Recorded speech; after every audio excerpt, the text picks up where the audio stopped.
deal is reached for a man taking responsibility for the disturbing murder of a Brookfield businessman. 42-year-old Tommy Douyette pleading guilty today to first-degree reckless homicide in the death of John Egerter. The plea means Douyette will avoid a life sentence. Fox 6's Ben Handelman explains it also means he will testify against his partner in crime.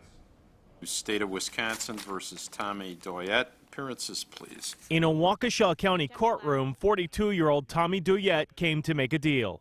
Are you set to put the offer on the table? Douyette admits going to this Brookfield house last June with Lynn Haney and beating to death businessman John Egerter. The criminal complaint says Haney wanted money from Egerter owed to her husband. When police found him in his garage, he was tied with electrical cords, wrapped in duct tape, and had a bag over his head. Mr. Douyette will be entering a guilty plea to the charge of first-degree reckless homicide. In court, Douyette's voice was soft and hard to hear. First of all, is that fact true that you physically struck the victim? Yes, sir.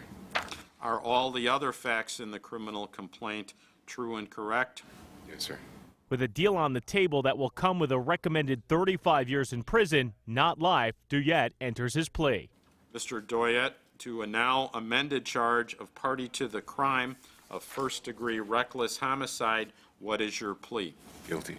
But it will not keep him out of the courtroom. Part of the deal, Douyette must take the stand against his co-conspirator. Moments after Douyette left the courtroom, To State versus Lynn Haney. Lynn Haney entered.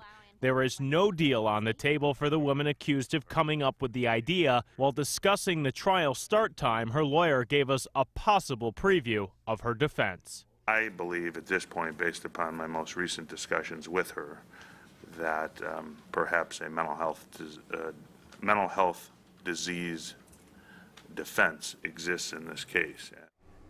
Douyette will be sentenced following the trial of Haney. Her trial start date was pushed back by about 5 months today. A motion hearing is set for next month with a trial expected to start in May. Live in the newsroom, Ben Handelman, Fox 6 News. Ben, thank you for that update. And